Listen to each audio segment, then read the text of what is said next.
Morning. Well, it seems that I was right in my predictions, and I predicted this a few years ago. I said there will be another Cold War, and here we are, we're in it. At the moment, the US seems to be poking the bear at Russia, and it has been for some time now, but also it's now got its sights on China, because China have got into bed, so they say, with Russia. It's all very sordid. But anyway, the thing is, over the course of the last Cold War, we spent billions, this is the UK, billions and billions on defence. Anything from radar stations, early warning systems. We had Air Force bases up and down the UK defending us from any nuclear threat. We ended up being a land-based aircraft carrier for the Americans, so that they could deploy all their intermediate and long-range missiles, so that they could strike Russia. Now, incidentally, this might be something worth noticing, that America has been ring-fencing Russia, as it were. Back in the day, it used to be the USSR, but Russia anyway now, with nuclear weapons, and yet they whinge like fuck, basically, when the Russians start deciding that, well, maybe we need to level the playing field. There was a thing called MAD, Mutually Assured Destruction, and that one came about. I think Kissinger and others thought that that was a great idea, that everybody had to be in lockstep with each other. So if we get 10 nuclear weapons, Russia have to get 10. The idea being is that if any one country pushed the button, then the other country would return the serve before they were annihilated, therefore rendering it suicide.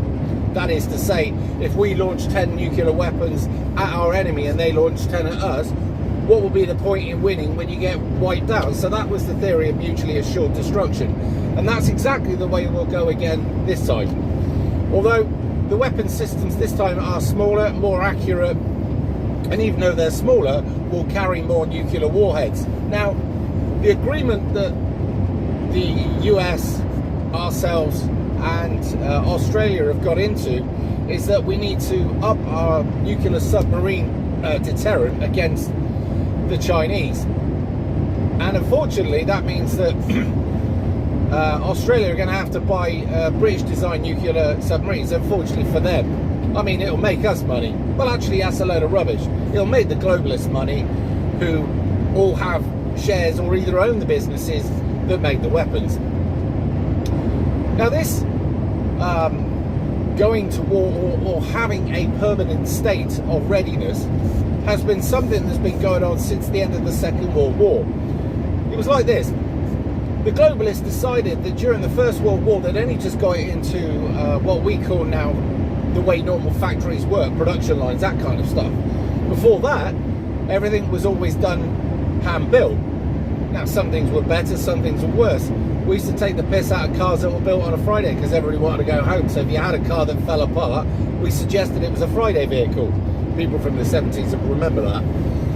But during the early part of the 1900s, people like Henry Ford, etc., and Remington and other companies over in America had just got their factories gearing up for making mass production of whatever product they were doing, i.e. Henry Ford, the Model T, and Remington they do typewriters as well as other things, whatever. So they were very worried that this having to switch over onto a war footing was going to damage their the company's economy. Turned out that they made more money during the First World War than they ever expected to, and that got them thinking, and this is a bad thing. And what they thought was, well, actually, when this war ends, we're going to have to go back to standard means of production and standard amounts of money, and this is shit.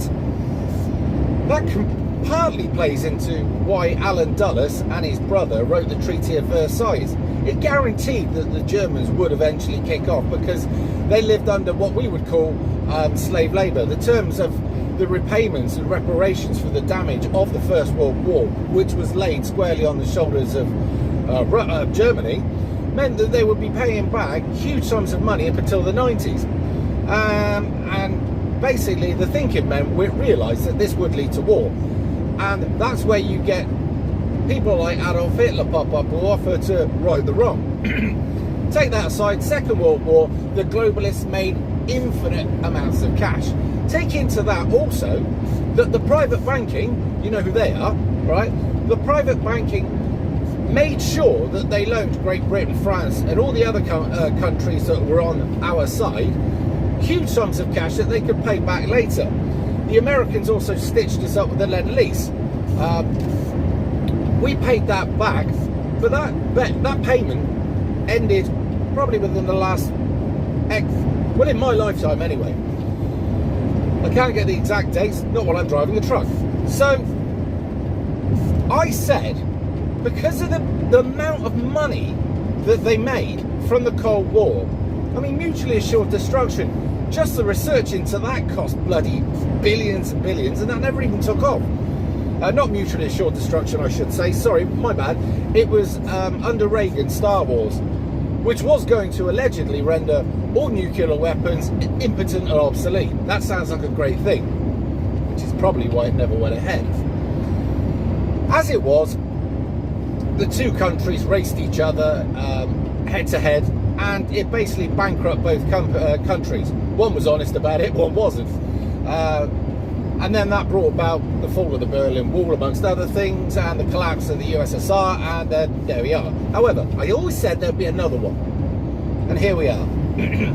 The globalists just could not resist the opportunity to poke the bear, and so they have.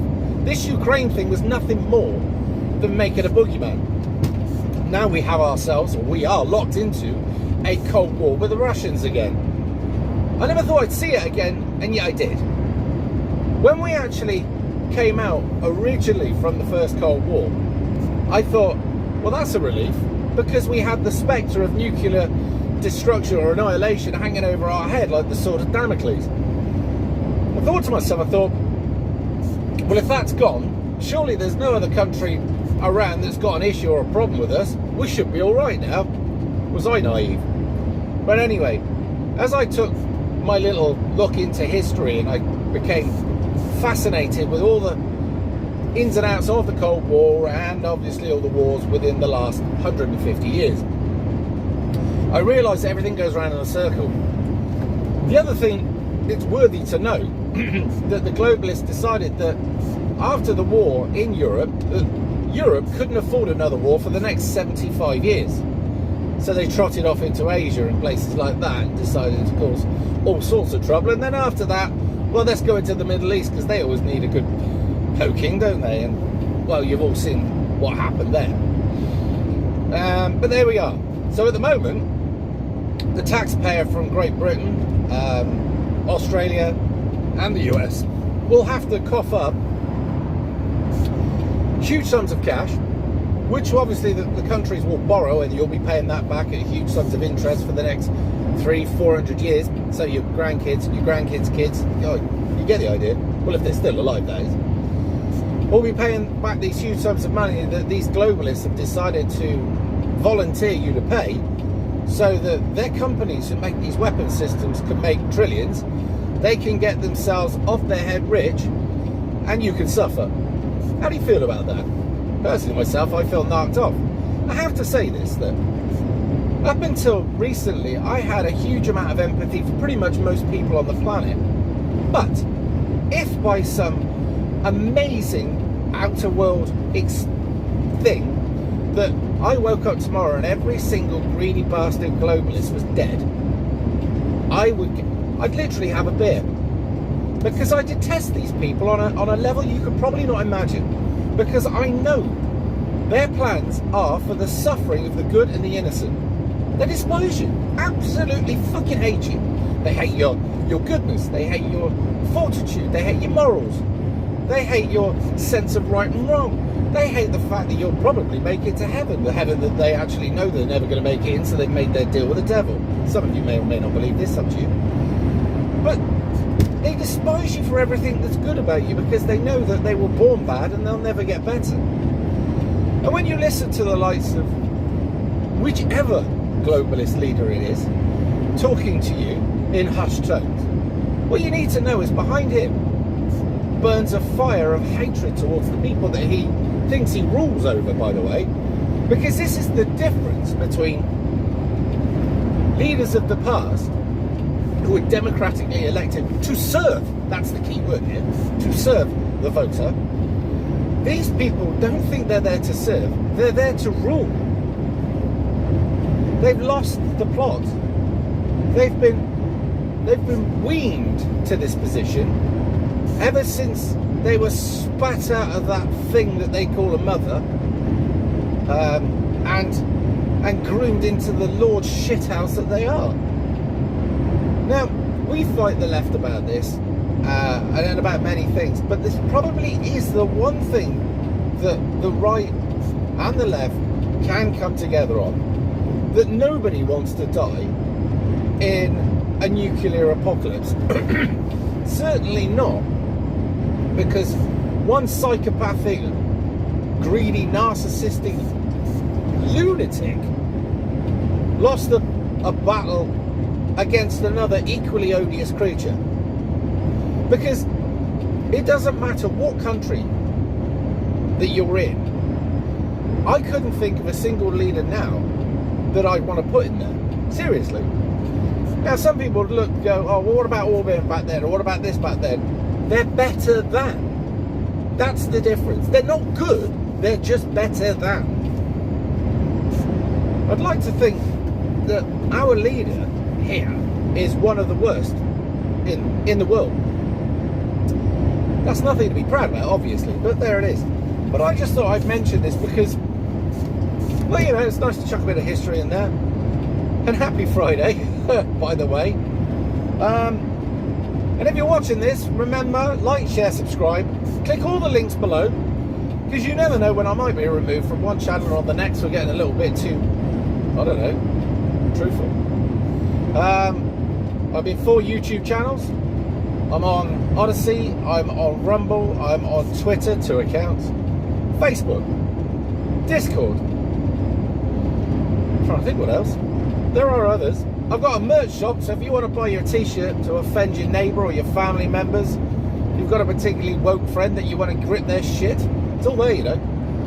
We've got numerous t-shirts from Pure Blood to the 15-minute cities to, well, just take a look, have a look. There's t-shirts, hoodies, mugs, the whole thing. I don't make anything really out of this, probably £2 a top, so it's not like I'm trying to make money. I'm just thinking of the opportunity that you could be missing on trolling the fuck out of people around you. So with that in mind, go and have a look. Right, I'm off to work hard because I've got to pay my taxes, because those poor little immigrants want an extension on the hotel, or at least that's a thing. There's a hotel just on the A38 south of Bristol Airport, nearer where I live, right? And that was built, didn't last very long before it was filled with immigrants. It was almost as if they knew it was coming. And now, well, the car park's being redeveloped because, well, the immigrants don't have cars yet. So, well, maybe we can get some more people in there. That's my cynical mind working. But let's see how close to the truth I am. Anyway, I hope you like the content. Let me know what you think in the comments, and I'll see you in a bit.